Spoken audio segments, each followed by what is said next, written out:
முதல்ல நம்ம பார்க்க போறது கெவின் லெவன். கிளாசிக் சீரிஸ்ல வரக்கூடிய இந்த கெவின் லெவனை சொல்லல, இவர் அப்படியே ஒரு ஓரமா வச்சிருவோம். ஏலியன் ஃபோர்ஸ் சீரிஸ்ல வந்த இந்த கெவின் லெவனை பத்தி தான் நம்ம ரொம்பவே தெளிவா பார்க்க போறோம். இவரோட பவர்ஸை பாத்தீங்க அப்படின்னா, இவரால லிவிங் அண்ட் நான் லிவிங் திங்ஸோட எனர்ஜியை அப்சர்வ் பண்ண முடியும். குறிப்பா அவர் இரும்பு, மரம், கல்லு மாதிரியான பொருட்களை அப்சர்வ் பண்ணாரு அப்படின்னா அதாவே மாறுற மாதிரி காட்டியிருப்பாங்க. உண்மையை சொன்னா மாற மாட்டாரு. அது அவரோட உடம்புல வந்து ஒரு லேயர் மாதிரி ஃபார்ம் ஆகும். கிட்டத்தட்ட ஒரு ஆர்மர் மாதிரின்னு வச்சுக்கோங்களேன். அந்த மாதிரி ஃபார்ம் ஆகிற மாதிரி காட்டியிருப்பாங்க. இதை எங்கிருந்து சுற்றுப்பாங்க அப்படின்னு பார்த்தீங்கன்னா, மார்வல்ல வந்து அப்சார்பிங் மேன் அப்படின்னு சொல்லி ஒரு கேரக்டர் இருக்காரு. அவரை அப்படியே காப்பி அடிச்சு தான், உண்மையை சொல்லணும்னா ஈயடிச்சாங்க காப்பி அடிச்சு தான் கெவினையே கிரியேட்டர்ஸ் வந்து உருவாக்கி வச்சிருக்காங்க. ரெண்டு பேரோட பவர்ஸுமே ரொம்ப ஒரே மாதிரி தான் இருக்கும். ரெண்டு பேருமே ஒரே மாதிரி அப்சர்வ் பண்ற மாதிரி, ஒரே மாதிரி உருமாறுற மாதிரி தான் காட்டியிருப்பாங்க.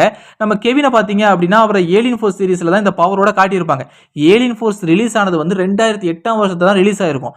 ஆனா அப்சார்பிங் மேனை வந்து நம்ம மார்வல் எப்ப அறிமுகப்படுத்தியிருப்பாங்க அப்படின்னு பார்த்தீங்கன்னா, அவரோட காமிக்ஸ்ல வந்து 1965 காட்டியிருக்காங்க. அப்ப யோசிச்சு பாருங்க, 2008 எங்க இருக்கு, 1965 எங்க இருக்கு. சோ அப்சார்பிங் மேனை காப்பி பண்ணி தான் கெவினையே கிரியேட்டர்ஸ் உருவாக்கி வச்சிருக்காங்க அப்படிங்கிறத தெளிவாவே நம்மளால புரிஞ்சுக்க முடியுது. இந்த மாதிரி காப்பி அடிக்கிறது தப்பு இல்லையா அப்படின்னு கேட்டீங்க அப்படின்னா, என்னைய பொறுத்த வரைக்கும் தப்பே இல்லைங்க. ஏன்னா பென்டென் கிரியேட்டர்ஸ் பென்டெனை உருவாக்குறதுக்கு முன்னாடி அவங்க மார்வல்ல தான் வேலை செஞ்சுக்கிட்டு இருக்காங்க. அதனால தனக்கு பிடிச்ச விஷயத்த அங்கிருந்து உருவி இருக்காங்க. இதுல என்ன தப்புங்கிறேன். ஆனா பென்டென் கிரியேட்டர்ஸ் மார்வல்ல மட்டும் தன்னுடைய கைவரிசையை காட்டல, டிசியில இருந்து நிறைய விஷயத்த காப்பி அடிச்சு உருவாக்கி இருக்காங்க. அதுல கெவினும் ஒருத்தர். என்னையா சொல்ல வர? முதல்ல கெவினை வந்து மார்வல்ல இருந்து காப்பி அடிச்சு உருவாக்கி இருக்காங்கன்னு சொன்னேன். இப்ப திடீர்னு டிசியோட காப்பின்னு சொல்ற. இதுதான் உண்மை அப்படின்னு கேட்டீங்க அப்படின்னா, ரெண்டுமே உண்மைதாங்க. இருங்க உங்களுக்கு விளக்கமா சொல்றேன். ஏலியன் ஃபோர்ஸ் சீரிஸ்ல வந்து வெஞ்சன்ஸ் ஆஃப் வில்கெக்ஸ் பார்ட் 2 அப்படின்னு சொல்லி ஒரு எபிசோட் இருக்கு. இந்த எபிசோட்ல பாத்தீங்க அப்படின்னா, கெவின் வந்து நம்ம பென்னோட ஆர்மிட்ரிக்ஸை ஹேக் பண்றதுக்கு ட்ரை பண்ணியிருப்பாரு. ஆனா அது தப்பா போயிருக்கும். சின்ன பிளாஸ்ட் ஏற்பட்டதுனால அந்த இடத்துல வந்து அவர் ஒரு மியூட்டேஷன் அதிகமாகி கிட்டத்தட்ட ஒரு மான்ஸ்டர் மாதிரியான ஒரு ஃபார்முக்கு மாறி இருப்பாரு அப்படிங்கிற மாதிரி காமிச்சிருப்பாங்க. இது எதோட காப்பி அப்படின்னு பாத்தீங்கன்னா, நல்லா தெளிவா பண்ண அந்த ஃபார்ம் நல்லா பாத்தீங்களேன். இது எதோட காப்பி அப்படின்னு பாத்தீங்கன்னா, டிசில மெட்டாமார்ஃப் அப்படின்னு சொல்லி ஒரு கேரக்டர் இருக்காரு. அவர் அப்படியே காப்பி அடிச்சு தான், அவரோட டிசைனை அப்படியே காப்பி பேஸ்ட் பண்ணி தான் இந்த இடத்துல கெவினுக்கு இந்த டிசைனை கொடுத்து வச்சிருக்காங்க அப்படிங்கிறத ரொம்ப தெளிவாகவே நம்மளால பார்க்க முடியுது. இந்த மெட்டோமார்ஃபை டிசி எப்போ அறிமுகப்படுத்தினாங்க அப்படின்னு பார்த்தீங்கன்னா, நம்ம மார்வல் எப்போ நம்ம அப்சார்பிங் மேனை அறிமுகப்படுத்தினாங்களோ அதே வருஷத்துல தான் டிசியும் இதை அறிமுகப்படுத்தியிருக்காங்க. அதாவது நம்ம மெட்டோமார்ஃபும் அப்சார்பிங் மேனும் ஒரே வருஷமான 1965 தான் அறிமுகப்படுத்தப்பட்டிருக்காங்க அப்படிங்கிறத நம்மளால தெளிவாகவே பார்க்க முடியுது. ஸோ இந்த ரெண்டு கேரக்டருமே மார்வலை பார்த்து டிசியும், டிசியை பார்த்து மார்வலும் தான் காப்பி அடிச்சிருக்காங்க. நிறைய இடத்துல அப்படிதான் அவங்க செஞ்சிருக்காங்க. நடுவில் இந்த கௌஷிக் வந்தா அப்படிங்கிற மாதிரி நம்ம பென்டென் கிரியேட்டர்ஸ் உள்ள புகுந்து, நீங்க என்னடா ஒருத்தவங்க காப்பி அடிக்குது, நான் அடிக்கிறேன் பண்றா இப்ப காப்பி அப்படின்னு சொல்லி ரெண்டு பேர்கிட்ட இருந்தும் காப்பி அடிச்சு இவர் ஒரு புது கேரக்டர் உருவாக்கி வச்சிருக்காங்க அப்படிங்கிற மாதிரி காமிச்சிருக்காங்க. ஸோ இது நல்லா தாங்க இருக்குது. எனக்கு இது கொஞ்சம் இன்ட்ரெஸ்டிங்கா இருந்துச்சு பார்க்கும்போது. உங்களுக்கு இது இன்ட்ரெஸ்டிங்கா இருந்துச்சு அப்படின்னா அந்த லைக் பட்டனை தட்டி விடுங்க. எத்தனை பேருக்கு இது வந்து புதுசா இருந்துச்சு, இன்ட்ரெஸ்டிங்கா இருந்துச்சு அப்படிங்கிறத நானும் தெரிஞ்சுக்கிறேன். ரெண்டாவது நம்ம பார்க்க போறது விக்டர் வேலிடஸ். இவரை வந்து ஏலியன் ஸ்வாம் அப்படிங்கிற மூவில தான் முதல்ல காட்டியிருப்பாங்க. அதுக்கப்புறமா ரிவெஞ்ச் ஆஃப் த ஸ்வாம் அப்படிங்கிற எபிசோட்ல ரெண்டாவது முறையா காட்டியிருப்பாங்க. ஆனா ரிவெஞ்ச் ஆஃப் த ஸ்வாம்ல காட்டும்போது அவர் வந்து ஒரிஜினலா காட்டியிருக்க மாட்டாங்க. அந்த இடத்துல அவர் வந்து இறந்து போயிருப்பாரு. அவருக்கு பதிலா அவரோட நேனோ சிப் வந்து அவரோட ஃபார்மை எடுக்கிற மாதிரி காட்டியிருப்பாங்க. இவரை பார்த்த உடனே தெளிவாக கண்டுபிடிச்சிடலாம். இவர் வந்து நம்ம ஸ்பைடர்மேனோட வில்லனான டாக்டர் ஆக்டோபஸை காப்பி அடிச்சு தான் இவரை உருவாக்கி வச்சிருக்காங்க அப்படிங்கிறது வந்து பார்த்த உடனே பளிச்சுன்னு தெரியுது. ஆனால் நீங்க கவனிக்காத ஒரு விஷயத்தை நான் வந்து சொல்லட்டுமா? இந்த இடத்துல விக்டர் வேலிடஸ் போட்டிருக்க அந்த காஸ்டியூம் நல்லா பாருங்களேன். இந்த காஸ்டியூம் கூட ஒரு காப்பி அப்படின்னு சொன்னா நீங்க நம்புவீங்களா? ஆனால் அதாங்க உண்மை. 2002 வெளியே வந்த நம்ம ஸ்பைடர்மேன் 1 படம் இருக்கு பார்த்தீங்களா, அந்த படத்தில் வரக்கூடிய இந்த சீனை நீங்கள் பார்த்தீங்க அப்படின்னா, இந்த இடத்துல வந்து நம்ம டாக்டர் ஆக்டோபஸ் ஒரு காஸ்டியூம் போட்டிருக்காரு இல்லையா, அது கூடவே ஒரு கேப் கூட தலையில் போட்டிருக்க மாதிரி காட்டியிருப்பாங்க. இப்போ இந்த ஃபோட்டோவையும் இந்த விக்டர் வேலிடஸ் மாதிரி வேஷம் போட்டு வந்திருக்கிற இந்த நேனோ சிப்போட ஃபோட்டோவையும் வச்சு பாருங்க. ரெண்டுமே அச்சு அசல ஒரே மாதிரி இருக்குல்ல. அவங்க காஸ்டியூமா இருக்கட்டும், தலையில வச்சிருக்க கேப்பா இருக்கட்டும், அவங்களுடைய டென்டகிள்ஸா இருக்கட்டும், எல்லாமே கிட்டத்தட்ட ஒரே மாதிரி தான் அவங்க வந்து வச்சிருக்காங்க. அதாவது நம்ம 2002 வெளிவந்த அந்த ஸ்பைடர்மேன் படத்துல இருக்கக்கூடிய அந்த காஸ்டியூமை அப்படியே எடுத்து அது இந்த இடத்துல விக்டர் வேலிடஸா உருவாக்கி வச்சிருக்காங்க அப்படிங்கிறத நம்மளால தெளிவாகவே பார்க்க முடியுது. ஸோ இது வந்து காப்பின்னு சொல்ல முடியாது, ஈயடிச்சாங்க காப்பி, மரண காப்பின்னு தான் சொல்லணும். அந்த அளவுக்கு அதை அப்படியே காப்பி பேஸ்ட் பண்ணியிருக்காங்க. கொஞ்சம் கூட மாத்தல, அப்படியே காப்பி பேஸ்ட் பண்ணி உருவாக்கி வச்சிருக்காங்க அப்படிங்கிறத நம்மளால தெளிவாகவே பார்க்க முடியுது. மூணாவது நம்ம பார்க்க போறது அல்டிமேட் கிரே மேட்டர். இந்த ஏலியனை ஆம்னிவர்ஸ் சீரிஸ்ல வரக்கூடிய தி அல்டிமேட் ஹேஸ்ட் அப்படிங்கிற எபிசோட்ல தான் முதல்ல அறிமுகப்படுத்தி இருப்பாங்க. கிரே மேட்டரோட அல்டிமேட் ஃபார்மா தான் இந்த அல்டிமேட் கிரே மேட்டரை வந்து கொண்டு கொண்டு வந்திருப்பாங்க. மிகப்பெரிய தலை, குட்டி குட்டியா இருக்கக்கூடிய கை கால்கள், கூடவே ஒரு ஹோவர் கிராஃப்ட்ல வந்து பறந்துகிட்டு இருக்கிற மாதிரி காட்டியிருப்பாங்க. இந்த கேரக்டரும் ஒரு அடிச்சான் காப்பி கேரக்டர் தான். மார்வல்ல வரக்கூடிய மோடாக் அப்படிங்கிற கேரக்டரை வந்து காப்பி அடிச்சதை உருவாக்கி வச்சிருக்காங்க. இந்த மோடாக் வந்தது வந்து காமிக்ஸ்ல வந்து 1967வது வருஷத்திலேயே இதை வந்து அறிமுகப்படுத்திட்டாங்க. இந்த மோடாக்கையும் நம்ம அல்டிமேட் கிரே மேட்டரையும் பக்கத்துல வச்சு பார்த்தீங்க அப்படின்னா அச்சு அசலா 2 பேரும் ஒரே மாதிரி தான் இருப்பாங்க. அப்பியரன்ஸ் மட்டும் இல்லாம பவரை கூட அப்படியே காப்பி அடிச்சு வச்சிருப்பாங்க. 2 பேருமே நெத்தியில இருந்து ஒரு விதமான லேசர் பீமை வெளியிட்டு அதன் மூலமா எதிரியை தாக்கக்கூடிய மாதிரியே காமிச்சிருப்பாங்க. இந்த 2 பேருக்குமே செய்ய முடியும். 2 பேருக்குமே பவர்ஸ் ஒன்று தான். அதே மாதிரி புத்திசாலித்தனமா யோசிக்கிறதா இருக்கட்டும், ஹோவர் போர்ட் மூலமா பறக்கிறதா இருக்கட்டும், இப்படி எல்லாமே 2 பேருக்கும் சிமிலரா இருக்கக்கூடியதை வந்து நம்மளால தெளிவாகவே பார்க்க முடியும். இதனால தான் சொல்றேன், மோடாக காப்பி அடிச்சு தான் அல்டிமேட் கிரே மேட்டரையே கிரியேட்டர்ஸ் வந்து உருவாக்கி வச்சிருக்காங்க. அது பச்சையாவே தெரியுது. நான் என்ன சொல்றேன் அப்படின்னா, காப்பி அடிக்கிறது காப்பி அடிங்க, கொஞ்சம் வித்தியாசமா இருக்க வேண்டாமா? அப்படியே காப்பி அடிச்சு வைக்கணுமா? பச்சையா தெரியுற மாதிரி காப்பி அடிச்சு வச்சது வந்து கொஞ்சம் ஏத்துக்க முடியாததா தான் இருக்குது. ஆனா நல்லா இருக்குது.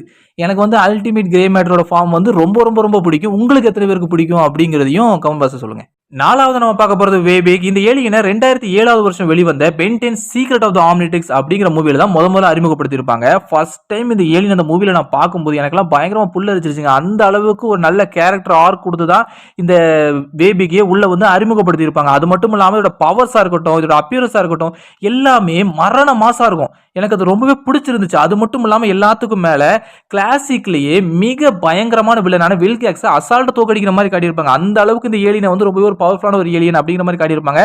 அதனாலேயே இந்த ஏலியன் வந்து என்னோட பர்சனல் ஃபேவரட் லிஸ்ட்ல வந்து கிளாசிக் சீரிஸை பொறுத்த வரைக்கும் மொத இடத்துல இருக்கும். எப்பவுமே மொத இடத்துல இருக்கும். 2வது இடத்துல தான் நம்ம டிட்டோவே இருக்கும். ஃபர்ஸ்ட் இடத்துல இந்த ஏலியன் தான் இருக்கும். அந்த அளவுக்கு எனக்கு ஒரு பர்சனல் ஃபேவரட்டான ஒரு ஏலியன் அப்படின்னா அது நம்ம வேபிக் தான். ஆனா அந்த வேபிகே ஒரு அடிச்சான் காப்பி அப்படிங்கறதா உண்மை. 1966வது வருஷம் வெளியான அல்ட்ராமேன் அப்படின்னு சொல்லக்கூடிய ஒரு ஜாப்பனீஸ் சீரிஸ் இருக்கு. அந்த ஜாப்பனீஸ் சீரிஸ்ல வரக்கூடிய அல்ட்ராமேனை காப்பி அடிச்சு தான் நம்ம வேபிகே உருவாக்கி வச்சிருக்காங்க. ரெண்டுமே பார்க்க ஒரே மாதிரி தான் இருக்கும். தலையில இருக்கிற கொம்பா இருக்கட்டும், நெஞ்சில இருக்கிற சிம்பிளா இருக்கட்டும், ஏன் கலர் பேட்டர்ன் முதற்கொண்டு ஒரே மாதிரி தான் இருக்கும். காப்பி அடிக்கிறது தப்பே இல்லைங்க. கொஞ்சம் வேற மாதிரி அடிச்சிருக்கலாம். ஆனா ரெண்டுக்குமே பவர்ஸ் முதற்கொண்டு ஒரே மாதிரி தான் கொடுத்து வச்சிருக்காங்க. ரெண்டுமே ஒரே மாதிரியான ஹேண்ட் சைனை பயன்படுத்தி காஸ்மிக் ரேஸை உருவாக்குற மாதிரி காட்டியிருப்பாங்க. ஸோ அல்ட்ராமேனை காப்பி அடிச்சு தான் வேபிகே உருவாக்கி வச்சிருக்காங்க. சாரி அடிச்சான் காப்பி அடிச்சு தான் உருவாக்கி வச்சிருக்காங்க அப்படிங்கிறத தெளிவாகவே பார்க்க முடியுது. 5வது நம்ம பார்க்க போறது கட்ராட். இந்த ஏலியனை 2012வது வருஷம் வெளியான பென் 10 ஆம்னிவர்ஸ் அப்படிங்கிற சீரிஸ்ல தான் அனிமோ கிராக்கர்ஸ் அப்படின்னு எபிசோட் இருக்கு. அந்த எபிசோட்ல தான் முதல்ல காட்டியிருப்பாங்க. இந்த ஏலியனோட உடல் முழுக்க நிறைய துளைகள் இருக்கிற மாதிரி காட்டியிருப்பாங்க, நிறைய ஓட்டைகள் இருக்கிற மாதிரி காட்டியிருப்பாங்க. அதன் மூலமா தனக்கு விருப்பமான கேஸை வெளியிட்டு எதிரியை இதால பயங்கரமா தாக்க முடியும், டேமேஜ் பண்ண முடியும் அப்படிங்கிற மாதிரி காமிச்சிருப்பாங்க. ஆனா உண்மையை சொன்னா இதுவும் ஒரு அடிச்சான் காப்பியில உருவாக்கப்பட்ட ஒரு கேரக்டர் தான், ஒரு ஏலியன் தான். போக்கிமான் சீரிஸ்ல வந்து காஃபிங் அப்படின்னு சொல்லி ஒரு போக்கிமான் இருக்கு. 1966லயே இதை வந்து அறிமுகப்படுத்தியிருப்பாங்க. இந்த காஃபிங்கும் கட்ராட்டும் கிட்டத்தட்ட ஒரே மாதிரியான கேரக்டர் தாங்க. 2 பேரோட உடம்புலையுமே நிறைய துளைகள் இருக்கிற மாதிரி காட்டியிருப்பாங்க. 2 பேராலையுமே விதவிதமான கேஸ் வெளியிடுறதன் மூலமா எதிரியை பயங்கரமா டேமேஜ் பண்ண முடியும், தோக்கடிக்க முடியும் அப்படிங்கிற மாதிரி காமிச்சிருப்பாங்க. பென் 10 கிரியேட்டர்ஸ் என்ன பண்ணிட்டாங்க அப்படின்னு பாத்தீங்கன்னா, காஃபிங்கோட பவர்ஸ் மேல இம்ப்ரெஸ் ஆகி அதே மாதிரி ஒரு ஏலியனை உருவாக்கணும் அப்படின்னு சொல்லி ஆசைப்பட்டிருக்காங்க. அதுக்காக என்ன செஞ்சிருக்காங்க அப்படின்னா, நம்ம காஃபிங்கே நடுவுல வச்சு கொஞ்சமா பட்டி டிங்கரிங் பார்த்து கட்ராட்டை உருவாக்கியிருக்காங்க. பொதுவாக நம்ம காஃபிங்க எடுத்து பார்த்தீங்க அப்படின்னா, காஃபிங்க்கு வந்து கை கால்கள் இருக்காது, ஆகாயத்தில் மிதந்துகிட்டு இருக்கிற மாதிரி தான் காட்டியிருப்பாங்க. ஆனால் கட்ராட்டுக்கு கை கால்கள் இருக்கும், அவ்வளவுதான், வேற எந்த வித்தியாசமுமே இருக்காது. மற்றபடி 2 பேராலையுமே பாய்சன் கேஸ் மற்ற கேஸுகளை வெளியிட முடியும் அப்படிங்கிறத வந்து ரொம்பவே தெளிவாக காமிச்சிருப்பாங்க. என்னதான் ஒரு காப்பியா இருந்தாலும் இதை வந்து கொஞ்சம் வித்தியாசம் உருவாக்கி இருப்பாங்க. நம்ம காஃபிங்குக்கும் நம்ம கட்ராட்டுக்கும் ஏகப்பட்ட வித்தியாசங்கள் இருக்கும். பவர்ஸ் மட்டும்தான் சிமிலரா இருக்குமே தவிர ஏகப்பட்ட வித்தியாசங்களை பண்ணி தான் நம்ம கட்ராட்டை வந்து உருவாக்கி இருக்காங்க. எனக்கு இது ரொம்ப பிடிச்சிருக்குது. ஏன்னா அந்த காஃபிங்கா இருக்கட்டும், கட்ராட்டா ஆகட்டும், ரெண்டுக்குமே நிறைய வித்தியாசம் இருக்கும். பவர்ஸ் ஒரே மாதிரி தான் இருக்குமோ தவிர மற்றபடி 2 பேருக்கும் உடம்பு வந்து கொஞ்சம் வித்தியாசமா இருக்க மாதிரி காட்டியிருப்பாங்க. இதுவே போதுங்க. இந்த மாதிரியே மற்ற ஏலியன்ஸும் கொடுத்துருந்தாங்க அப்படின்னா ரொம்பவே நல்லா இருந்திருக்கும். ஆனா மற்ற இதெல்லாம் வந்து அப்படியே அச்சு அசலா காப்பி அடிச்சு வச்சிருக்காங்க. இது கொஞ்சம் பரவாயில்ல, கொஞ்சம் டீசென்டா. முதல்ல நம்ம பார்க்க போறது கிளான்சி. கிளாசிக் சீரிஸ்ல வரக்கூடிய சைடு எஃபெக்ட் அப்படிங்கிற எபிசோட்ல தான் இவரை முதல்ல அறிமுகப்படுத்தி இருப்பாங்க. இவர் ஒரு சாதாரண மனுஷனா இருந்தாலும் இவருக்குள்ள ஏற்பட்ட மியூட்டேஷனால இவருக்கு வந்து பூச்சிகளை கண்ட்ரோல் பண்ற பவர்ஸ் கிடைக்கிற மாதிரி காட்டியிருப்பாங்க. இவரால் எல்லா வகையான பூச்சிகளையும் கண்ட்ரோல் பண்ண முடியும். Bugs, ants, bees, cockroaches, spiders சொல்லி எல்லா வகையான பூச்சிகளையுமே இவரால் ரொம்ப சுலபமா கண்ட்ரோல் பண்ண முடியும். அதுங்க கூட கம்யூனிகேட் பண்ண முடியும் அப்படிங்கிற மாதிரி தெளிவாகவே காட்டியிருப்பாங்க. இந்த கேரக்டரை நம்ம பென்டென் கிரியேட்டர்ஸ் வந்து எங்கிருந்து ஆட்டைய போட்டிருக்காங்க அப்படின்னு பார்த்தீங்கன்னா வேற எங்க நம்ம நருட்டோ சீரீஸ்ல இருந்து தான் இந்த கேரக்டரை வந்து நம்ம கிரியேட்டர்ஸ் வந்து ஆட்டைய போட்டிருக்காங்க அப்படிங்கிறத தெளிவாகவே பார்க்க முடியுது. நம்ம நருட்டோ சீரீஸ்ல வரக்கூடிய ஷீனோ அப்படிங்கிற இந்த கேரக்டர் மேல இன்ஸ்பயர் ஆகி தான் கிளான்சியையே உருவாக்கி வச்சிருக்காங்க. இந்த ஷீனோவை பத்தி சொல்லணும் அப்படின்னா இவர் வந்து அபுராமி கிளானை சேர்ந்தவர். இந்த கிளான்ல இருக்கிறவங்களுடைய மிக முக்கியமான பவரே அவங்களால எல்லா வகையான பூச்சிகளையுமே கண்ட்ரோல் பண்ண முடியும், அதுங்க கூட கம்யூனிகேட் பண்ண முடியும் அப்படிங்கிற மாதிரி காமிச்சிருப்பாங்க.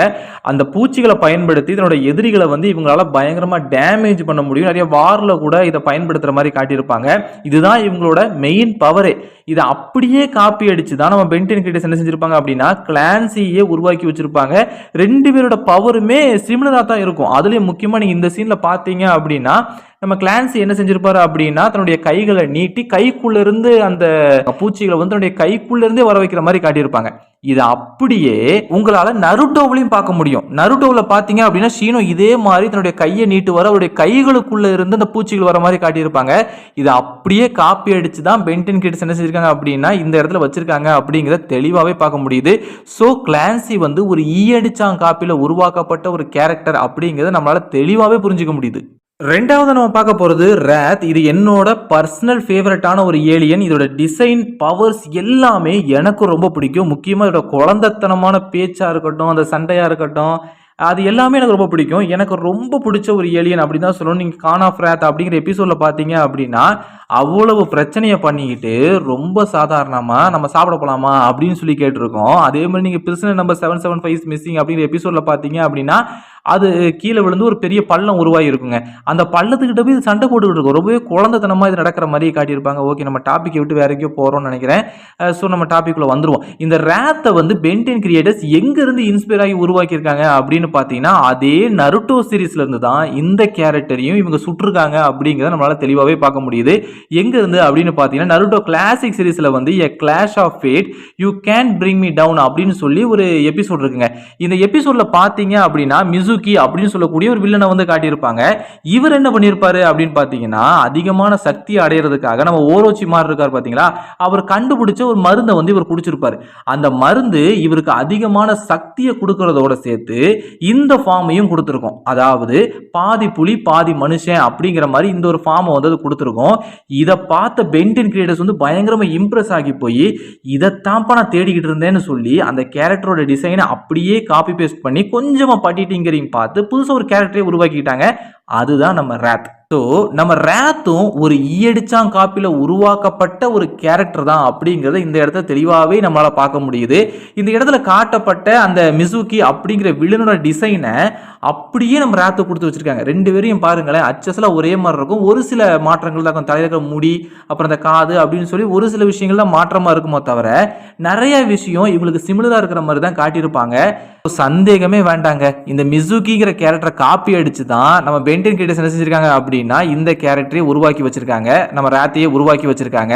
ஆனால் நீங்கள் நல்லா கவனிச்சிங்க அப்படின்னா ராத்தோட தோற்றத்தை மட்டும்தான் மிசுகியை பார்த்து உருவாக்கி வச்சிருக்காங்க. அவரோட பவர்ஸ் எல்லாமே எக்ஸ்மென்ல வரக்கூடிய உள்வெளினை பார்த்து காப்பி அடிச்சது. நான் ஒரு இடத்துல இருந்து சுட்டாதானடா கண்டுபிடிப்பீங்க, இஷ்டத்துக்கு 2-3 இடத்துல சுட்டேன்னு வச்சிங்களேன் எப்படா கண்டுபிடிப்பீங்க அப்படின்னு சொல்லி அவங்க இஷ்டத்துக்கு 2-3 இடத்துல கை வச்சு விளையாடி இருக்காங்க. அப்பவும் நம்ம கண்டுபிடிச்சிட்டோம் பார்த்தீங்களா, அதுதான் விஷயமே. இந்த இடத்துல வந்து இவங்க நருட்டோவை பார்த்து தான் டிசைனை உருவாக்கியிருக்காங்க, உள்வீரினை வச்சதோட பவர்ஸை உருவாக்கியிருக்காங்க அப்படிங்கிறது பச்சையாகவே தெரியுது. அவங்க எப்படி தான் மாற்றி மாற்றி காப்பி அடித்தாலுமே நம்மளால சுலபமாக கண்டுபிடிக்கிற மாதிரி தான் இருக்குது அப்படிங்கிறத தெளிவாகவே பார்க்க முடியுது. மூணாவது நம்ம பார்க்க போறது எலினா வேலிடஸ். இவங்களை வந்து பென்டென் ஏலியன் ஸ்வாம் அப்படிங்கிற லைவ் ஆக்ஷன் மூவில தான் முதல்ல காட்டியிருப்பாங்க. அதுக்கப்புறமா அல்டிமேட் ஏலியன் சீரிஸ்ல வரக்கூடிய ரிவெஞ்ச் ஆஃப் த ஸ்வாம் அப்படிங்கிற எபிசோட்ல தான் 2வது முறையா காட்டியிருப்பாங்க. அந்த எபிசோட்ல பாத்தீங்க அப்படின்னா இந்த எலினா வந்து நானோ சிப் குயினா இருக்கிற மாதிரியும் அவங்களுடைய ட்ரூ ஃபார்மையும் காட்டியிருப்பாங்க. பார்க்கவே படு மாசம் இருந்திருக்கு. அந்த ட்ரூ ஃபார்ம் வந்து அந்த அளவுக்கு சூப்பராக டிசைன் பண்ணியிருப்பாங்க. நீங்கள் நல்லா கவனிச்சிங்க அப்படின்னா இதுவும் ஒரு காப்பி கேட்டில் உருவாக்கப்பட்ட ஒரு டிசைன் தான். இந்த மார்வலில் வந்து ஹெலா அப்படின்னு சொல்லி ஒரு பவர்ஃபுல்லான ஒரு கேரக்டர் இருக்குது. அதாவது நம்ம தார் இருக்கார் பார்த்தீங்களா, அவரோட அக்கா தான் இந்த கேரக்டரு. இந்த கேரக்டர் வந்து 1964 மார்வல் தன்னோட காமிக்ஸில் வந்து அறிமுகப்படுத்திட்டாங்க. இந்த கேரக்டரோட டிசைனை அப்படியே காப்பி பண்ணி தான் நம்ம எலினாவே உருவாக்கி வச்சிருக்காங்க.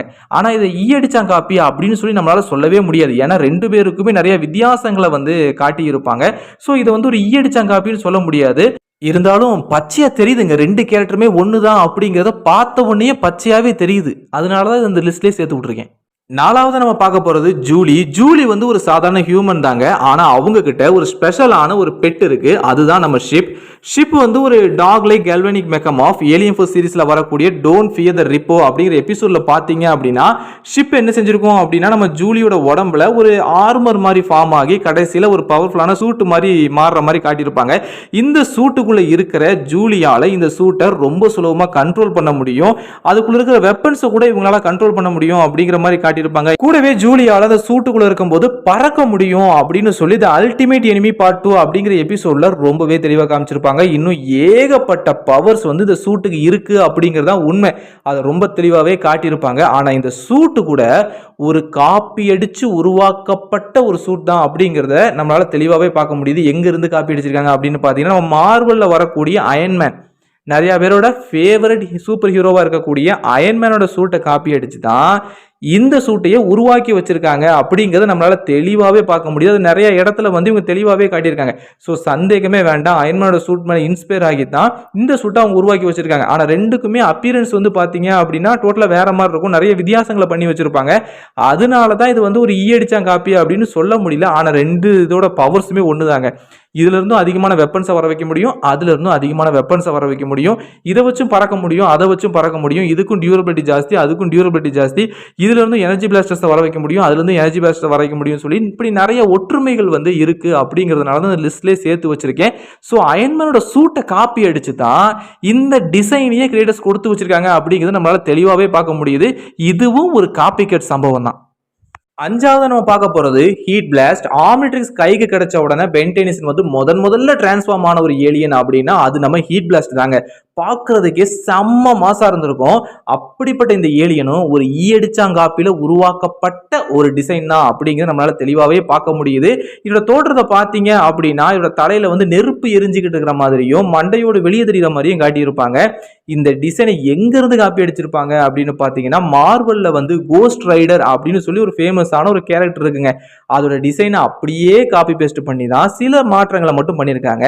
நிறைய மாற்றங்கள்லாம் பண்ணல, ஒரு சில மாற்றங்களை மட்டும் பண்ணி என்ன செஞ்சிருக்காங்க அப்படின்னா ஹீட் பிளாஸ்ட் அப்படின்னு சொல்லி பேர் வச்சு இவங்க வந்து வெளியிட்டு இருக்காங்க. என்னதான் சோத்துக்குள்ள பூசணிக்காவை மறைச்சு வச்சாலும் அது வெளியே தெரியத்தானே செய்யும். ஸோ தெரிஞ்சிருச்சு, தெளிவா புரிஞ்சிருச்சு. ஆனா ஹீட் பிளாஸ்டோட பவர்ஸை பார்த்தீங்க அப்படின்னா அது வந்து நம்ம கோஸ்ட் ரைடர் கூட ஒத்து போகாது. அதை வந்து எக்ஸ்மேன்ல வரக்கூடிய ஹியூமன் டார்ச் கிட்ட இருந்து கொஞ்சம் கடன் வாங்கியிருக்காங்க. எப்ப நீ கொஞ்சம் தான், நீ கொஞ்சம் தாங்கிற மாதிரி. ஏற்கனவே நம்ம ராத் விஷயத்துல சொன்னல, அப்பியரன்ஸ் ஒரு பக்கத்துல இருந்து களவாண்டாங்க, பவர்ஸ் ஒரு பக்கத்துல இருந்து களவாண்டாங்கிற மாதிரி இந்த இடத்துலையும் அதே சம்பவத்தை தான் அவங்க பண்ணி வச்சிருக்காங்க. இதுவும் ஒரு காப்பி கேட் சம்பவம் தான். ஈயடிச்சாங்காப்பில நம்ம ஹீட் பிளாஸ்ட்டை வந்து உருவாக்கி வச்சிருக்காங்க. என்னதான் காப்பி அடிச்சிருந்தாலுமே ரொம்பவே அழகா ப்ரெசென்ட் பண்ணியிருக்காங்க அப்படின்னு சொல்லணும். எனக்கு ஹீட் பிளாஸ்ட் வந்து ரொம்பவே ஒரு ஃபேவரட்டுங்க, ராத்தும் ரொம்பவே ஒரு ஃபேவரட்டுங்க. இந்த 2 கேரக்டருமே காப்பி அடிச்சு உருவாக்குனாலும் பரவாயில்ல, ரொம்ப அழகாவே அவங்க வந்து உருவாக்கி நம்ம கொடுத்துருக்காங்க. அதோட கதையா இருக்கட்டும், அதோட கேரக்டர் டெப்தா இருக்கட்டும், எல்லாமே வந்து ரொம்பவே சூப்பரா இருக்கிற மாதிரி தான் அவங்க டிசைனே பண்ணியிருப்பாங்க. ஸோ இதுல வந்து அவங்கள வந்து குறையே சொல்ல முடியாதுங்க. பென் 10 கிரியேட்டர்ஸை பொறுத்த வரைக்கும் இந்த விஷயத்துல குறையே சொல்ல முடியாது. ரொம்பவே நல்லாவே கொடுத்து வச்சிருக்காங்க. முதல்ல நம்ம பார்க்க போறது கேப்டன் நெமிசிஸ். இந்த கேரக்டரை வந்து அல்டிமேட் ஏலியன் சீரிஸ்ல வரக்கூடிய ஹீரோ டைம் அப்படிங்கிற எபிசோட்ல தான் முதல்ல அறிமுகப்படுத்தியிருப்பாங்க.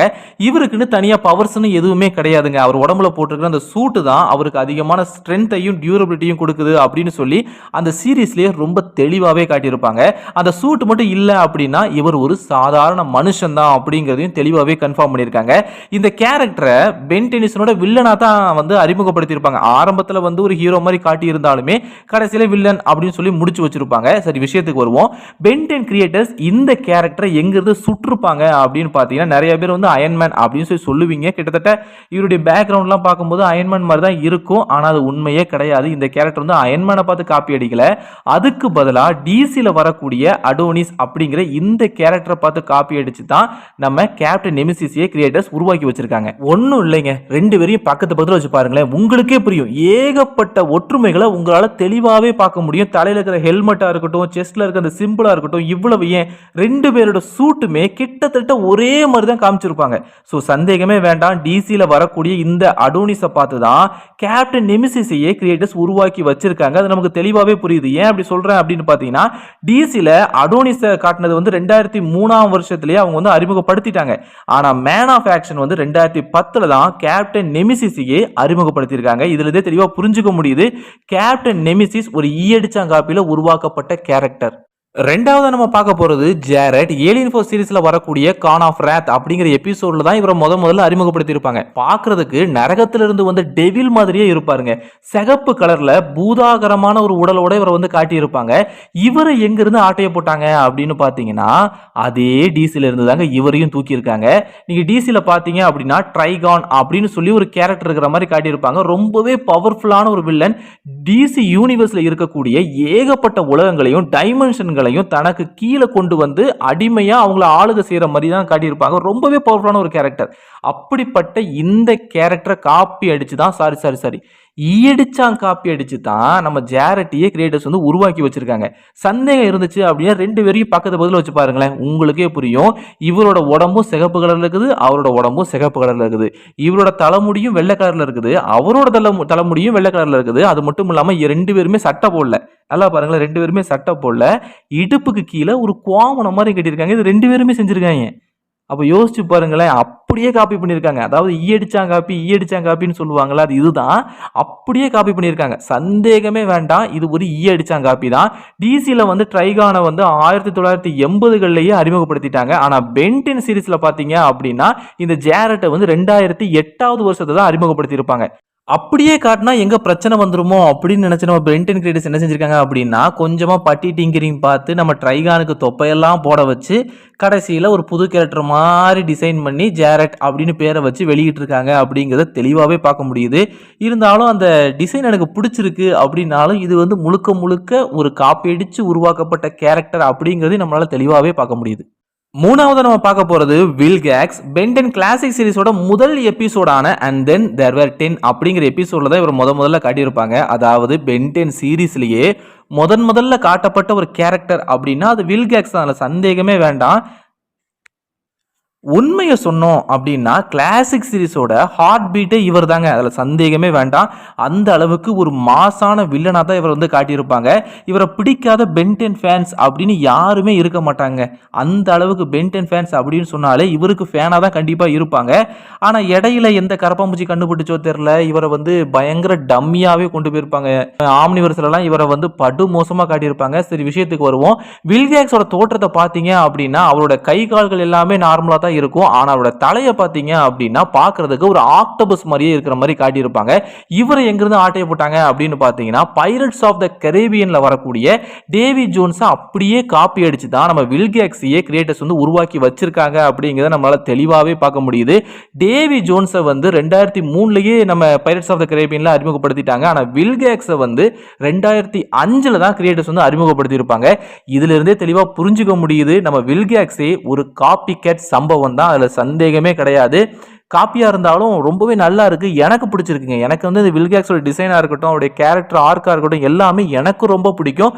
உங்களில் எத்தனை பேருக்கு வில்கேக்ஸ் ரொம்ப பிடிக்கும் அப்படிங்கிறத பார்க்கலாம். நீங்க வந்து உங்களுக்கு வில்கேக்ஸ் ரொம்ப பிடிக்கும் அப்படின்னா கமெண்ட் பாக்ஸ்ல வந்து ஐ லவ் வில்கேக்ஸ் அப்படின்னு சொல்லி ஒரு கமெண்ட்டை தட்டி விடுங்க, பார்ப்போம் எத்தனை பேருக்கு வில்கேக்ஸ் ரொம்ப பிடிச்சிருக்கு அப்படின்னு சொல்லி. நாலாவது நம்ம பார்க்க போறது ஜைலின் அப்படின்னு சொல்லக்கூடிய இந்த கேரக்டரை பத்தி தான். இவங்களோட ஸ்பீசிஸ் பேர் வந்து எக்ஸோரைட். இவங்களை பத்தின ஆரிஜின் வீடியோ வந்து நம்ம சேனல்ல நம்ம வந்து அப்லோட் பண்ணி இருக்கிறோம். டைம் இருந்தால் மறக்காம செக் பண்ணி பாருங்க. லிங்கை வந்து நம்ம டிஸ்கிரிப்ஷன்லயும் கமெண்ட் பாக்ஸ்லயும் கொடுத்துருக்கிறேன். கிளாசிக் சீரிஸ்ல வரக்கூடிய த விசிட்டர் அப்படிங்கிற எபிசோட்ல தான் இந்த கேரக்டர் முதல்ல அறிமுகப்படுத்தி இருப்பாங்க. இவங்களை எங்க இருந்து நம்ம கிரியேட்டர்ஸ் ஆட்டைய போட்டிருக்காங்க அப்படின்னு பாத்தீங்கன்னா வேற எங்கேயும் கிடையாது, நம்ம ஸ்டார் வார்ஸ்ல இருந்து ஆட்டைய போட்டிருக்காங்க. ஸ்டார் வார்ஸ்ல வரக்கூடிய லெக்குங்கிற கேரக்டரை பார்த்து அதன் மேல இன்ஸ்பயர் ஆகித்தான் ஜைலின் அப்படின்னு சொல்லக்கூடிய இந்த கேரக்டரை நம்ம பென்டென் கிரியேட்டர்ஸ் உருவாக்கி வச்சிருக்காங்க. 2 கேரக்டருமே பார்க்க கிட்டத்தட்ட ஒரே மாதிரி தான் இருக்கும். சில வேறுபாடுகள் இருந்தாலும் கிட்டத்தட்ட ஒரே மாதிரி இருக்கிற மாதிரி தான் நம்மளால தெளிவாகவே பார்க்க முடியுது. குறிப்பாக சொல்லணும் அப்படின்னா அவங்களுடைய தலையில் இருக்கக்கூடிய இந்த டென்டகிள்ஸை பார்த்தீங்க அப்படின்னா 2 பேருக்கும் ஒரே மாதிரி சேமாக இருக்கிற மாதிரி தான் காட்டியிருப்பாங்க. ஆனால் நிறைய வித்தியாசங்களையும் காட்டியிருப்பாங்க. லெக்குவை வெறும் ஒரு இன்ஸ்பிரேஷனாக மட்டும் எடுத்துக்கிட்டு ஜைலினை ஒரு புது கேரக்டரா வந்து நம்ம பென்டென் கிரியேட்டர்ஸ் உருவாக்கியிருக்காங்க அப்படிங்கிறத தெளிவாகவே பார்க்க முடியுது. அதனால தான் இது வந்து ஒரு ஈயடிச்சாங்க அப்படின்னு சொல்ல முடியல. ஏன்னா ஒரு சாதாரண இன்ஸ்பிரேஷனாக எடுத்துக்கிட்டு இவங்க ஒரு புது கேரக்டராகவே உருவாக்கியிருக்காங்க. ஆனால் மற்றபடி ரெண்டுமே ஒரே கேரக்டர் தான், அதில் சந்தேகமே கிடையாது. இதை பார்த்து தான் அதை காப்பி அடிச்சிருக்காங்க அப்படிங்கிறத நம்மளால தெளிவாகவே புரிஞ்சுக்க முடியுது. 5வது நம்ம பார்க்க போகிறது வில் ஹெராங். இவரை வந்து ஒரு ரிப்போர்ட்டர் அப்படிங்கிற மாதிரி காட்டியிருப்பாங்க. நம்ம அல்டிமேட் ஏலியன் சீரிஸ் இருக்குது பார்த்தீங்களா, அதில் வரக்கூடிய ஃபேம் அப்படிங்கிற எபிசோடில் தான் இவரை முதல்ல காட்டியிருப்பாங்க.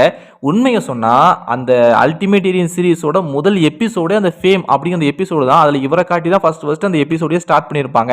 இவரோட மிக முக்கியமான வேலையை என்ன அப்படின்னு பார்த்தீங்கன்னா நம்ம பென் டென்னிசனை பற்றி தப்பான நியூஸை போடுறது தான் இவரோட மிக பிரதானமான ஒரு வேலையாகவே இருக்குது அப்படிங்கிறத தெளிவாகவே காட்டியிருப்பாங்க. முக்கியமான விஷயம் என்ன அப்படின்னு பார்த்தீங்கன்னா இவரும் ஒரு காப்பி கேட் சம்பவம் தான், அதாவது காப்பி அடிச்சு உருவாக்கப்பட்ட ஒரு கேரக்டர் தான் அப்படிங்கிறதையும் நம்மளால தெளிவாகவே பார்க்க முடியுது. இவரை எங்கிருந்து காப்பி அடிச்சிருப்பாங்க அப்படின்னு பார்த்தீங்கன்னா மார்வல்ல ஜே ஜோனா ஜேம்சன் அப்படின்னு சொல்லி ஒரு கேரக்டர் இருக்காருங்க. இவரும் ஒரு ரிப்போர்ட்டர் தான். இவர் என்ன செய்வார் அப்படின்னா ஸ்பைடர் மேனோட மிகப்பெரிய வில்லனாக இருந்து ஸ்பைடர் மேனை பற்றின தப்பான நியூஸை போடுறது தான் இவருடைய மிக முக்கியமான வேலையாகவே இருக்குது அப்படிங்கிறத தெளிவாகவே காட்டியிருப்பாங்க. இவர் அப்படியே காப்பி அடித்து தான் வில் ஹெராங்கே உருவாக்கி வச்சுருக்காங்க. அதாவது இவருக்கும் வில் ஹெராங்குக்கும் ஒரே வேலை தான். அது என்னென்னா ஒரு சூப்பர் ஹீரோவை தப்பாக பேசி நியூஸ் போட்டு அவங்களுடைய அந்த ஃபேமை வந்து கெடுக்கிறது தான் அவங்களுடைய மிக முக்கியமான வேலையாகவே இருக்கும். இவங்க 2 பேருமே அதை தான் செஞ்சுக்கிட்டு இருப்பாங்க. ஸோ நம்ம ஜே ஜோனா ஜேம்சனை அப்படியே காப்பி அடிச்சு தான் வில் ஹெராங்கே உருவாக்கி வச்சிருக்காங்க. நம்ம மார்வலில் வந்து ஜே ஜோனா ஜேம்சனை வந்து 1963 மார்வல் காமிக்ஸில் அறிமுகப்படுத்திட்டாங்க. ஆனால் வில் ஹெராங்க 2010 தான் பென் 10 சீரீஸ்லேயே காட்டியிருப்பாங்க. ஸோ வில் ஹெராங் வந்து ஒரு ஈயடிச்சாங்காப்பியில் உருவாக்கப்பட்ட ஒரு கேரக்டர். அதாவது நம்ம ஜே ஜோனா ஜேம்சனை அப்படியே ஈயடிச்சாங்காப்பி அடிச்சு நம்ம வில் ஹெராங்கை உருவாக்கியிருக்காங்க அப்படிங்கிறத இந்த இடத்துல நம்மளால தெளிவாகவே பார்க்க முடியுது. முதல்ல நம்ம பார்க்க போகிறது காய் கிரீன். இவங்களை வந்து பென் 10 கிளாசிக் சீரீஸில் வந்து பென் வுல்ஃப் அப்படின்னு சொல்லி ஒரு எபிசோட் இருக்கு. இந்த எபிசோட்ல தான் காய் கிரீனை முதல்ல அறிமுகப்படுத்தியிருப்பாங்க. முக்கியமான விஷயம் என்ன அப்படின்னு பார்த்தீங்கன்னா இவங்க தான் பென் டென்னிசனோட ஃபர்ஸ்ட் லவ் இன்ட்ரெஸ்ட். முதல்ல பென் டென்னிசன் பார்த்து டாவடிச்ச முதல் லவ்வரே இவங்க தான். ஆனால் கிளாசிக் சீரீஸில் மொத்தமே 2 எபிசோடில் மட்டும்தான் இவங்களை காட்டவே செஞ்சிருப்பாங்க. அதில் ஒரு எபிசோட் கணக்கெடுக்கப்படாது, ஏன்னா அது வந்து கனவுல வர மாதிரி தான் காட்டியிருப்பாங்க. அதுக்கப்புறமா ஸ்ட்ரெயிட்டாக ஆம்னிவர்ஸில் தான் காட்டியிருப்பாங்க. And American Ben Wolf in London அப்படிங்கிற எபிசோடோட ஓப்பனிங் சீனில் காய்கிரீனை காட்டியிருப்பாங்க. அப்போ அவங்க போட்டிருக்கக்கூடிய அந்த ட்ரெஸ்ஸை நல்லா கவனிங்களேன். இந்த ட்ரெஸ் எங்கேயோ பார்த்த மாதிரி இருக்குல்ல, எனக்கும் அப்படி தாங்க இருந்துச்சு. அப்புறம் தான் ஞாபகம் வந்துச்சு, சில வருஷங்களுக்கு முன்னாடி வந்து நான் டாம் ரைடர் ஆனிவர்சரி அப்படிங்கிற ஒரு கேமை வந்து விளையாடி இருக்கேன். நம்ம லேப்டாப்பில் தான் விளையாடி இருக்கேன். அந்த கேமில் வரக்கூடிய லாரா கிராஃப்ட் அப்படின்னு சொல்லக்கூடிய அந்த மெயின் கேரக்டரோட ட்ரெஸ் கோட அப்படியே காப்பி பண்ணி தான் நம்ம காய் கிரீனுக்கே கொடுத்து வச்சிருக்காங்க அப்படிங்கிறத தெளிவாகவே பார்க்க முடியுது. பக்கத்து போல வச்சு பாருங்களேன், உங்களுக்கே புரியுதா? 2 கிட்டத்தட்ட ஒரே மாதிரி இருக்குல்ல, கலர்ஸை மட்டும் கொஞ்சம் மாற்றி வச்சிருக்காங்க. ஆனால் ட்ரெஸ் கோடு வந்து 2 பேருக்கும் ஒரே மாதிரி இருக்க மாதிரி தான் காட்டியிருப்பாங்க. இதுலேருந்தே தெளிவாக புரியுது இது ஒரு அட்டு காப்பி தான் அப்படிங்கிறத நம்மளால தெளிவாகவே புரிஞ்சுக்க முடியுது. அது மட்டும் இல்லாமல் 2 பேருக்குமே கிட்டத்தட்ட கேரக்டர் டெவலப்மெண்ட் வந்து ஒரே மாதிரி தான் இருக்கிற மாதிரி காட்டியிருப்பாங்க. அவங்களும் பல பிரச்சனைகளை ஃபேஸ் பண்ணுற மாதிரி காட்டியிருப்பாங்க, இவங்களும் பல பிரச்சனைகளை ஃபேஸ் பண்ணுற மாதிரி காட்டியிருப்பாங்க. அவங்களும் சில வினோதமான அதிசய மாய சக்தி உள்ள பொருட்களை அவங்க தேடி போற மாதிரி தான் காட்டியிருப்பாங்க. அதே மாதிரி இந்த இடத்துலயும் ஏலியன் டெக்னாலஜி, சக்தி வாய்ந்த ஏலியன் டெக்னாலஜி தேடி போற மாதிரி தான் நம்ம காய்கறினை வந்து காட்டியிருப்பாங்க. ஸோ 2 பேர்த்துக்குமே நிறைய சிமிலாரிட்டிஸ் இருக்கிறத நம்மளால தெளிவாகவே பார்க்க முடியுது. டாம் ரைடர் ஆனிவர்சரி கேம் வந்து எப்போ ரிலீஸ் ஆயிடுச்சு அப்படின்னு பார்த்தீங்கன்னா 2007 ரிலீஸ் ஆயிருச்சு. ஆனால் ஆம்னிவர் சீரிஸ் வந்து 2012 தான் ரிலீஸ் ஆயிருக்குது. ஸோ இதுலேயே நம்மளால தெளிவாக புரிஞ்சுக்க முடியுது, நம்ம டாம் ரைடரை பார்த்து காப்பி அடிச்சு தான் நம்ம ஆம்னிவர்ஸில் காய் கிரீனோட ட்ரெஸ்ஸே வந்து டிசைன் பண்ணியிருக்காங்க அப்படிங்கிறத தெளிவாகவே நம்மளால் பார்க்க முடியுது. இது ஒரு அட்டு காப்பி தான். அப்ப எனக்கு ஹெல்ப் பண்ண மாட்டேங்கறியா? அப்படி சொல்ல காய், போக மாட்டேன்னு தான் சொன்னேன், வர மாட்டேன்னு தான் சொன்னேன். 2வது நம்ம பார்க்க போகிறது மைக்கேல் மார்னிங் ஸ்டார். இந்த கேரக்டரை ஏலியன் ஃபோர்ஸ் சீரிஸில் வரக்கூடிய ஆல் த கிளிட்டர்ஸ் அப்படிங்கிற எபிசோடில் தான் முதல்ல காட்டியிருப்பாங்க. அதுக்கப்புறமா இவர் வந்து குவென் கிட்ட தோத்து தன்னோட பவர்ஸ் எல்லாத்தையுமே இழந்து டார்க் ஸ்டாராக மாறுற மாதிரி காட்டியிருப்பாங்க. இவர் டார்க் ஸ்டாராக மாறினதுக்கு அப்புறமா இவர் வந்து தனக்குன்னு ஒரு காஸ்டியூமை உருவாக்கி போட்டுக்கிட்டு கூடவே ஒரு மாஸ்கையும் தன்னோட முகத்தில் மாட்டிக்கிற மாதிரி தான் காட்டியிருப்பாங்க. அது வந்து ரொம்பவே நல்லா இருந்திருக்கும். என்னை பொறுத்த வரைக்கும் அவருடைய காஸ்டியூமாக இருக்கட்டும், டிசைனாக இருக்கட்டும் ரொம்பவே நல்லா இருக்குதுன்னு நான் சொல்லுவேன். ஏன்னா அவருடைய வில்லத்தனத்துக்கு ஏற்ற மாதிரியான ஒரு காஸ்டியூம் தான் அவர் அவருக்கு கொடுக்கப்பட்டிருக்கும். அது மட்டும் இல்லாம அந்த மாஸ்க் வந்து அவருடைய வில்லத்தனத்தை இன்னும் அதிகமா எடுத்துக்காட்டுற மாதிரி தான் இருந்திருக்கும். ஆனா உண்மை என்ன அப்படின்னு பார்த்தீங்கன்னா, இதுவும் ஒரு காப்பி கேட் சம்பவம் தான். டார்க் ஸ்டார் வந்து 2008ல தான் பென்டன் கிரேடஸ் வந்து அறிமுகப்படுத்தி இருப்பாங்க. ஆனா அதுக்கு முன்னாடியே நம்ம மார்வல்ல வந்து 1962லயே டாக்டர் டூம் அப்படின்னு சொல்லக்கூடிய இந்த கேரக்டரை வந்து அறிமுகப்படுத்தி இருப்பாங்க. ரெண்டு பேரோட காஸ்டியூமையும் பக்கத்துல வச்சு பாத்தீங்க அப்படின்னா சந்தேகமே வேண்டாங்க, ஒரே மாதிரி தான் இருக்கு அப்படிங்கறத நம்மளால தெளிவாவே பார்க்க முடியுது. டாக்டர் டூமோட காஸ்டியூமை எடுத்து கொஞ்சமா பட்டி டிங்கரிங் பார்த்து டார்க் ஸ்டாருக்கு வந்து கொடுத்து வச்சுட்டாங்க. ஸோ டார்க் ஸ்டாரோட காஸ்டியூம் கூட ஒரு காப்பி கட் சம்பவம் தான் அப்படிங்கறத நம்மளால தெளிவாவே பார்க்க முடியுதுங்க. இன்னும் என்னோட சேஞ்ச நீ முழுசா பார்க்கவே இல்லையே குவன். மூணாவது நம்ம பார்க்க போறது சாம் கேஸ்டர். கிளாசிக் சீரிஸ்ல வரக்கூடிய டஃப் லக் அப்படின்னு சொல்லக்கூடிய எபிசோட்ல தான் இவங்களை முதல்ல அறிமுகப்படுத்தி இருப்பாங்க. இவங்களோட மெயின் பவரே மேஜிக் தாங்க. இவங்களால எல்லா விதமான மேஜிக்கையும் செய்ய முடியும் அப்படிங்கிற மாதிரி காமிச்சிருப்பாங்க. ஆரம்பத்தில் இவங்களோட டிசைன் வந்து சாதாரணமாக தான் இருந்திருக்கும். ஆனால் ஏலியன் ஃபோர்ஸ் சீரிஸுக்கு வரும்போது அவங்களோட அப்பியரன்ஸை வந்து இந்த மாதிரி மாற்றி வச்சிருப்பாங்க. டோட்டலாகவே மாற்றி வச்சிருப்பாங்க. தலையில் ஒரு கிரவுன் கூட இருக்கிற மாதிரி காட்டியிருப்பாங்க. இந்த டிசைனை வந்து பென்டன் கிரேடஸ் எங்கேருந்து காப்பி அடிச்சிருப்பாங்க அப்படின்னு பார்த்தீங்கன்னா அதே மார்வல் இருந்து தான் காப்பி அடிச்சிருக்காங்க. மார்வல் யூனிவர்ஸ்ல வந்து ஸ்கார்லெட் விச் அப்படின்னு சொல்லக்கூடிய ஒரு பவர்ஃபுல்லான ஒரு கேரக்டர் இருக்காங்க. இவங்களோட மெயின் பவரும் மேஜிக் தான் அப்படிங்கிறத வந்து தெளிவாகவே காட்டியிருப்பாங்க.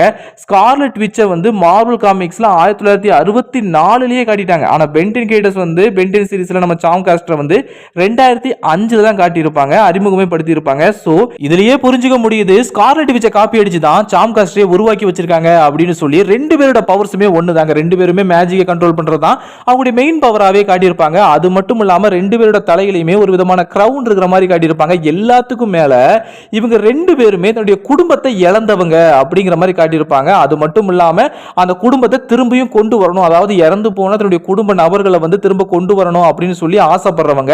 இந்த பக்கம் பாத்தீங்க அப்படின்னா நம்ம ஸ்கார்லெட் விச் இருக்காங்கல்ல, இவங்க வந்து தன்னுடைய ரெண்டு குழந்தைகளை இழந்திருப்பாங்க. அவங்கள திரும்ப கொண்டு வரணும் அப்படிங்கிறதுக்காக பல உயிர்களை இறக்கமே இல்லாம கொண்டு இருப்பாங்க அப்படிங்கிற மாதிரி காமிச்சிருப்பாங்க. அதே அந்த பக்கம் பாத்தீங்க அப்படின்னா நம்ம சாம் காஸ்டர் இருக்காங்க பாத்தீங்களா, அவங்க தன்னோட அப்பாவை வந்து இழந்திருப்பாங்க. அதுக்கப்புறமா அவங்களை திரும்பவும் அந்த இறப்புல இருந்து உயிரோட கொண்டு வரணும் அப்படிங்கிறதுக்காக பல அப்பாவி உயிர்களை கொடூரமா கொண்டு இருப்பாங்க அப்படிங்கிற மாதிரி காமிச்சிருப்பாங்க. ஸோ ரெண்டு பேருமே ஒரே மாதிரியான கேரக்டர் தான், ஒரே மாதிரி தான் அவங்களை உருவாக்கி இருக்காங்க அப்படிங்கிறத நம்மளால தெளிவாகவே பார்க்க முடியுது. ஸோ சந்தேகமே வேண்டாங்க, நம்ம ஸ்கார்லெட் வச்சு அப்படியே காப்பி அடிச்சு தான் நம்ம சாம் காஸ்டரையே கிரியேட்டர்ஸ் உருவாக்கி வச்சிருக்காங்க. இது ஒரு அட்டு காப்பின்னு கூட சொல்ல முடியாது, ஈயடிச்சாங்க காப்பிங்க, அப்படியே காப்பி அடிச்சு வச்சிருக்காங்க. நாலாவது நம்ம பார்க்க போறது ரூக் பிளாங்கோ. இவர் வந்து ஒரு ரெவோனா கேண்டர் ஸ்பீசிஸ் சேர்ந்தவர். ஆம்னிவர்ஸ் சீரிஸோட முதல் எபிசோடான த மோர் திங்ஸ் சேஞ்ச் பார்ட் 1 அப்படிங்கிற எபிசோட்ல தான் இவர் முதல்ல அறிமுகப்படுத்தி இருப்பாங்க. இவரோட தோற்றத்தை பார்த்த உடனே கண்டுபிடிச்சிடலாங்க இவர் எங்க இருந்து சுற்றுப்பாங்க, எங்க இருந்து இன்ஸ்பயர் ஆகி உருவாக்கி இருக்காங்க அப்படின்னு சொல்லி. வேற எங்கேயும் கிடையாது, நம்ம ஜேம்ஸ் கேமரூன் எடுத்த அவதார் படத்துல இருந்து இன்ஸ்பயர் ஆகித்தான் இந்த கேரக்டரையே நம்ம பென்டன் கிரேடஸ் உருவாக்கி வச்சிருக்காங்க. அவதார் படம் வந்து 2009லயே வந்துருச்சு. ஆனா ஆம்னிவர்ஸ் சீரிஸ் வந்து 2012ல தான் ரிலீஸ் ஆகியிருக்கு. ஸோ சந்தேகமே வேண்டாம், அவதார் படத்தை சுட்டு தான் ரூக்கையே கிரியேட்டர்ஸ் வந்து உருவாக்கி வச்சிருக்காங்க. ரூக்கை மட்டும் கிடையாது, அவருடைய ஸ்பீசிஸ் ரெவோனா கேண்டர் ஸ்பீசிஸையே அந்த அவதார் படத்தை பார்த்து தான் காப்பி அடிச்சு வச்சிருக்காங்க அப்படிங்கிறத நம்மளால தெளிவாகவே பார்க்க முடியுது. ரெண்டு பேரோட தோற்றமுமே கிட்டத்தட்ட ஒரே மாதிரி தான் இருக்கு, கொஞ்சம் வித்தியாசத்தை மட்டும் காட்டியிருப்பாங்களே தவிர பார்த்த உடனே தெளிவாக கண்டுபிடிச்சிடலாம் அந்த அவதார் படத்தில் வரக்கூடிய அந்த கேரக்டரை காப்பி அடிச்சு தான் இதை உருவாக்கி வச்சிருக்காங்க அப்படின்னு சொல்லி. காப்பி அடித்தாலும் ஒரு நியாயம் வேணும், இந்த இடத்துல அவங்க நியாயத்தை வந்து இது பண்ணவே இல்லை. ஆனால் எனக்கு வந்து ரூக்கோட டிசைன் ரொம்பவே பிடிக்கும், அதை ரொம்பவே அழகாகவே வடிவமைச்சு வச்சிருப்பாங்க. அது மட்டும் இல்லாமல் கேரக்டர் டெவலப்மெண்ட்டும் ரொம்பவே நல்லா இருக்கும். ஆனால் சில இடத்துல மட்டும் எரிச்சலாக இருக்குங்க, என்னையா இவர் பென்டனிஸனையே போட்டு இந்த கலாய்க்கிறாரு அப்படின்னு தோணும்.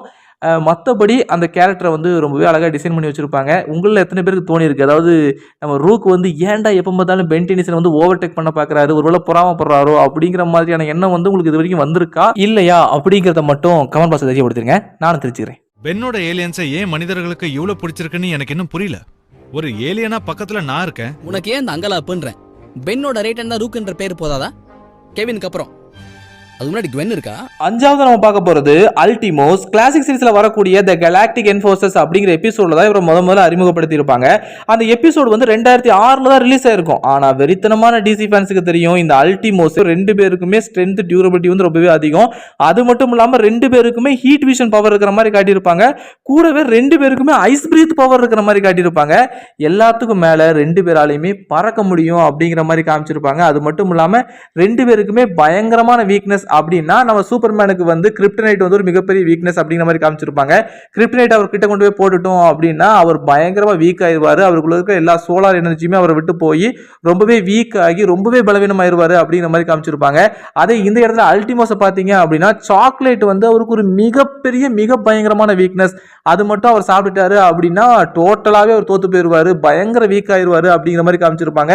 ஸோ ரெண்டு பேருக்குமே ஒரு மிகப்பெரிய வீக்னஸை வச்சிருக்காங்க அப்படிங்கிறத இந்த இடத்துல தெளிவாகவே பார்க்க முடியுது.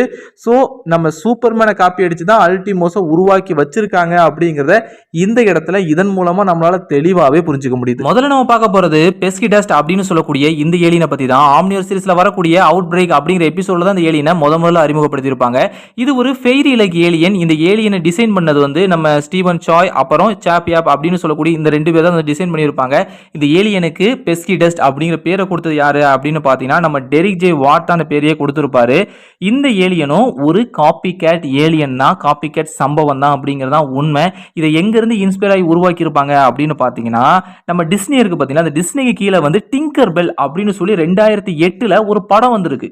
இந்த படம் வந்து என்னோட ஒரு ஃபேவரட்டான படம். நான் நிறைய தடவை இந்த படத்தை வந்து பார்த்துருக்கேன். அது மட்டும் இல்லாமல் 2008 இருந்து 2014 வரைக்கும் இவங்க வருஷத்துக்கு ஒரு படம் அப்படின்னு சொல்லி 7 படத்தை எடுத்து வச்சிருக்காங்க. எல்லாமே வேற லெவல்ல இருக்கும். குறிப்பாக எனக்கு பிடிச்சது அப்படின்னா த பைரட் ஃபேரி அப்படிங்கிற படத்தையும் Tinker Bell and the Legend of the Never Beast அப்படிங்கிற படமும் செம்மையா இருக்கும். மிஸ் பண்ணாம பாருங்க, டைம் கிடைச்சா கண்டிப்பா பாருங்க.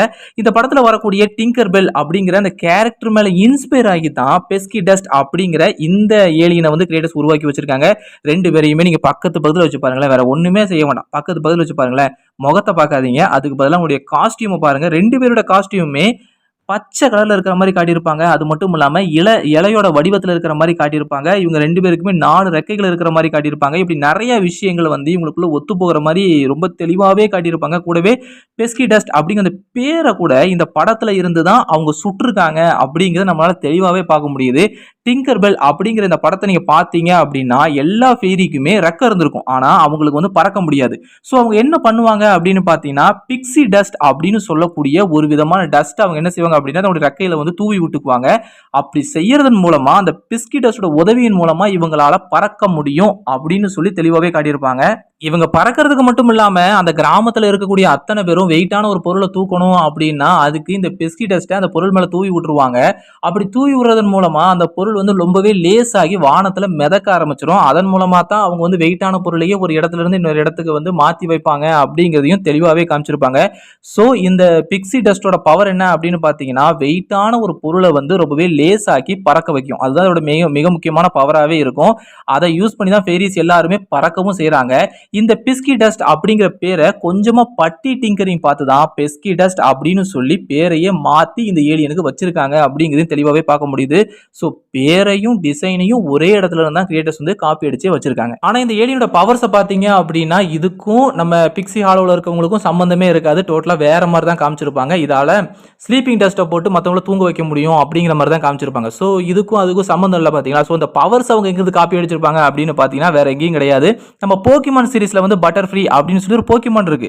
ரொம்பவே ஒரு கியூட்டான ஒரு போக்கிமான். இந்த போக்கிமானோட மிக முக்கியமான பவர் என்ன அப்படின்னு பார்த்தீங்கன்னா இதால ஸ்லீப் பவுடரை தூவி விட்டு தன்னோட ஆப்போனண்ட்டை வந்து பயங்கரமா தூங்க வைக்க முடியும் அப்படிங்கிற மாதிரி காமிச்சிருப்பாங்க. இதுதான் இதோட மிக முக்கியமான பவரே.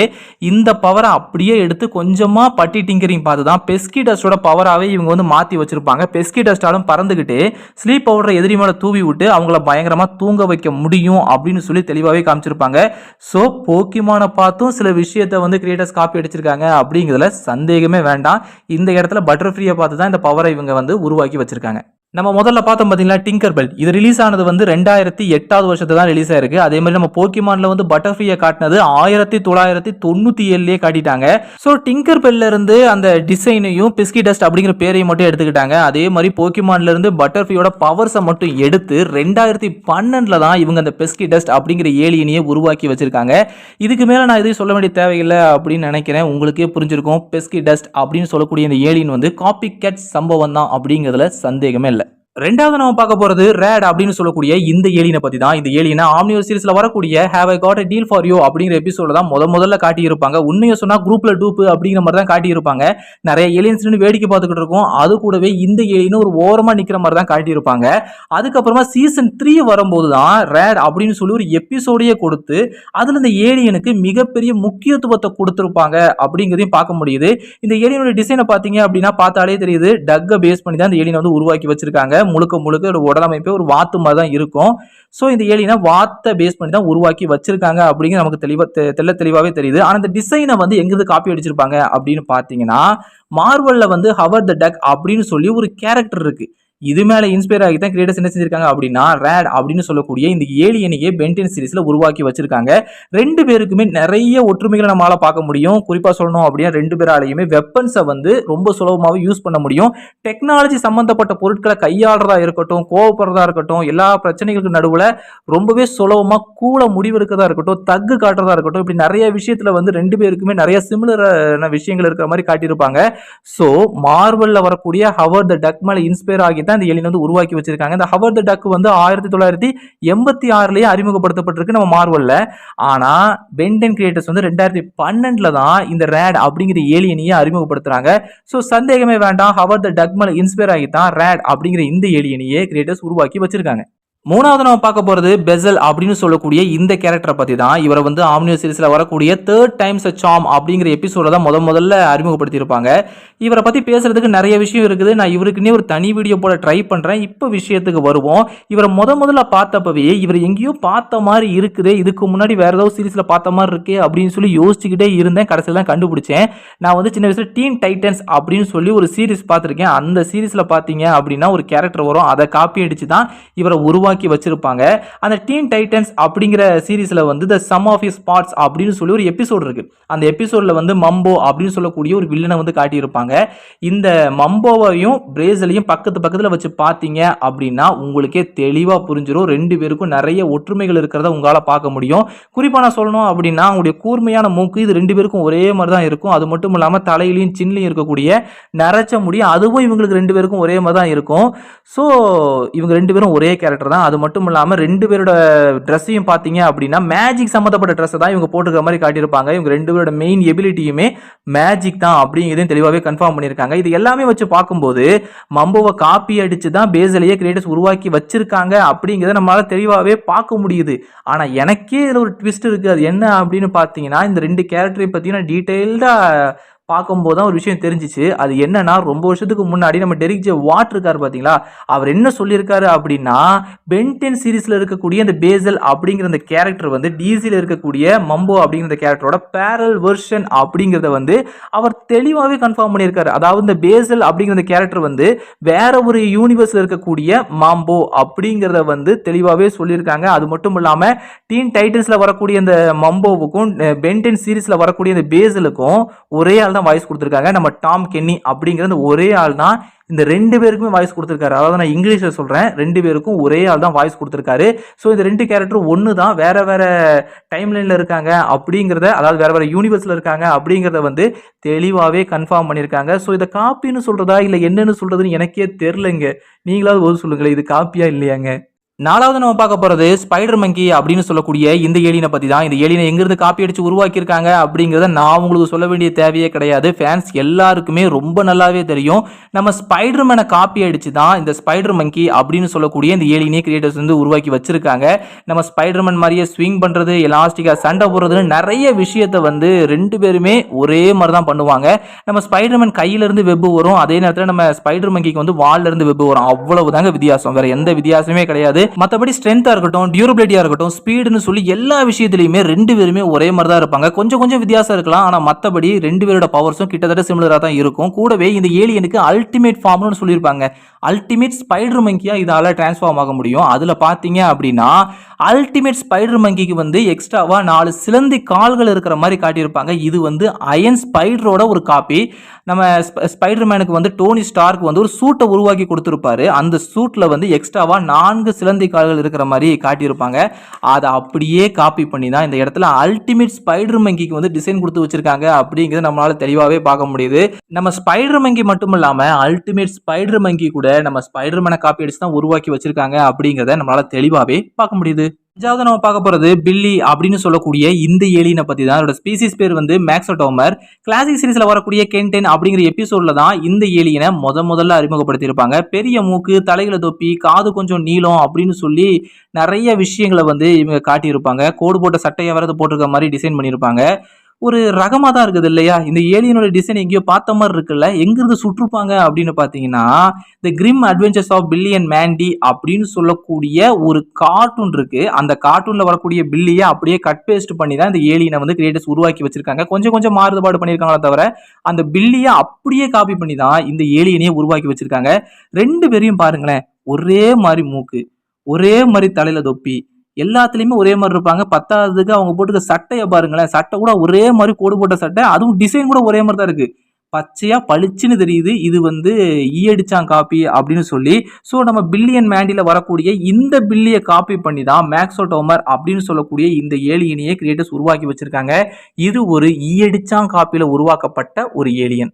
அவ்வளோதாங்க இந்த வீடியோவில். இந்த வீடியோவில் பிடிச்சிருந்துச்சு அப்படின்னா மறக்காம ஒரு லைக் கொடுங்க. நீங்கள் நம்ம சேனலுக்கு புதுசாக இருந்து உங்களுக்கு நம்ம சேனல் பிடிச்சிருந்துச்சு அப்படின்னா மறக்காம சப்ஸ்கிரைப் பண்ணி பதிலுக்கு பெல் அடிச்சு விட்ருங்க. அப்போ தான் நம்ம போடக்கூடிய ஒவ்வொரு வீடியோக்களும் உடனுக்குடன் உங்களுக்கு நோட்டிஃபிகேஷனில் வந்து சேரும். நான் இன்னொரு நல்ல வீடியோவில் உங்களை சந்திக்கிறேன். Tata, bye bye, see you.